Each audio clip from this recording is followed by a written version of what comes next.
just the back and forth momentum swap. That there's a big rock. Here comes Romero. But a pull counter. There we go. We have a champion, ladies and gentlemen.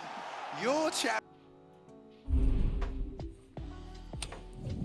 What's good, y'all? Romero 17 here, and today we're going to be going over how to utilize a Dutch kickboxing style / Muay Thai on UFC 5. So before you guys continue with this video, if you guys haven't watched how to use leg kicks on UFC 5, please go ahead and watch that video. It will be in the link to the description. It talks about proper ranges, how to trigger specific hit stuns, and everything that you need. Very important that you guys go ahead and watch that video before picking up all these tactics so you guys have a well-rounded game. Without further ado, let's get started. So key thing with trying to utilize a Muay Thai Dutch kickboxing style on UFC 5 is mixing up your targeted strikes so you can set up that low kick. We see a lot of fighters use the 1-2 into the rear low kick or the lead low kick, or you can also use things like the Dutchie. But what's really important is that you are making note of how your opponent is blocking or whatever defensive movements they're using in general. A lot of times people tend to slip the third strike or pull the third shot. Those are generally your good opportunities to go ahead and land yourself some low kicks. So real good concept to follow with any type of Dutch drill or anything like that. 2 shots into a low kick. Most famously, you can see Jose Aldo utilizing this a lot throughout his career, but the 2 shots, jab, lead body hook, low kick. Another thing you can do too is you can mix up the target. You can change it from going to jab into lead hook, into the lead body hook, into the low kick in case your opponent is slipping. And just know that there's a lot of options that you guys can do with varying it with 2 shots but ending in a low kick. If your opponent starts to pick up on that pattern, the higher your boxing level is, the more you'll be able to mix it up and follow up with 3. And what's really important is that you keep your opponent guessing. So with 2 shots here, going lead hook, cross, into the lead body hook, if I get a nasty hit stun, I'm able to chop away. And one little tactic that not a lot of people know about is that when you land that low kick, changing up the tempo, super important. Holding back on the left analog stick so you can trigger that animation when you get out of the way, super important. Another type of mix up that I like to use that is done a lot in some Dutch kickboxing drills is utilizing that lead uppercut. So lead uppercut into the cross, into the lead body hook, into the rear low kick.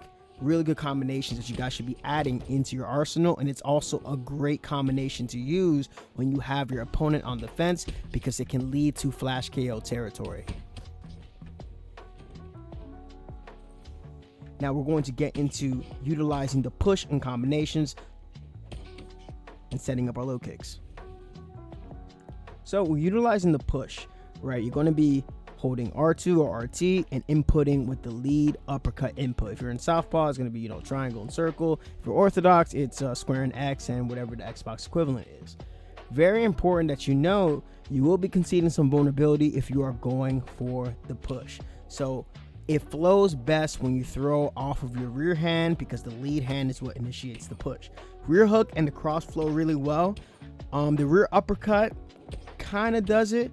Not as well as the other 2, but it does land a little bit more damage, and you can combo off of this push.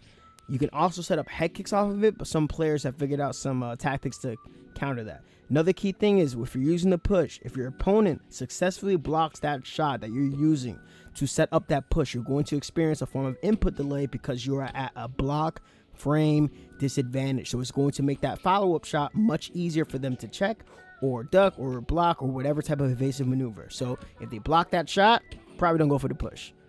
Now when it comes to body kicking using Dutch kickboxing combinations, remember we're kind of keeping it real simple, cross, lead body kick, or it can be like 2-3 body kick or whatever it may be. Circling off to that side, open stance side, you want to really use those lead body kicks, especially if you're circling to the outside that lead leg so you can really target that liver as best as you can. Or going 1-2 lead body kick works well as well. Against a southpaw, whenever I'm using an orthodox fighter or mix match it, you can go 2-3 rear body kick. For the more advanced guys, if you guys have this in your arsenal, because you guys should be using high level Muay Thai guys, you can go 1-2-3 body hook and then fire off a body kick, at the end of that combination. Now, another great tool to really utilize a Dutch kickboxing style is the lead body teep. Try to make sure that your fighter has this in their arsenal because you can set up a lot of dangerous tactics. You can lead body teep, feint it into a calf kick. You can feint it into a rear low kick. You can go into it, fake it into a knee. There's a lot of options if you can get your opponent to freeze with the threat of the lead body teep. So really practice using this. I would say go on quick fight a lot and practice the timing of intercepting so you get as much body damage as possible. If you have a switch kick in your arsenal, you are also able to combo that together. And one of my subscribers, Ali, had found that if you feint the lead body teep at the right time and you input that switch body kick, you can speed it up just like that. So little cheeky little tactic for y'all that want to get the most out of that switch body kick. So the lead body teep, great tool for intercepting, great tool for feinting and trying to get them to block low and setting up all of your upper head shots. And if you got a question mark kick, you can combo that too. Now, next up, you got to understand something here. If you guys have those threats established, the clinch is another threat that you guys are going to have to use when utilizing a Muay Thai skill set. Now in UFC 3, when I had done this video 6 years ago, I was using, that type of system. There's no denial system here, but one thing that you guys don't really see is that when you guys fire off the knee, you automatically go into the Thai clinch. So ideally, if you get the clinch, try to go for one shot. Set it up a little bit, block whatever the incoming shot is. If you hold R2, it won't trigger the cage back clinch here, and you can try to fire off as many knees as possible. Just be aware of the hooks. You can block counter them though.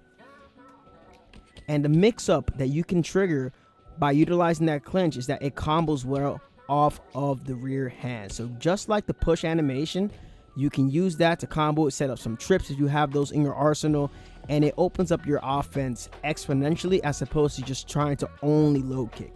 And ideally, you want to have your opponent back behind this line. When they're back behind this line, more oftentimes than not, the player base tends to panic. If they're not an experienced player, this is your best place to go ahead and fire off offense, keep them guessing, ram up as many knees as you need to get the knockdown and get the victory. So thank you guys for waiting as long as you have for this video. If this video gets about 50 to 70 likes or so, I'll do a top 10 kickboxing combinations that I use to get to top 3 on Standing Bang. Around 17. I appreciate y'all. Much love. Take care and have a wonderful night.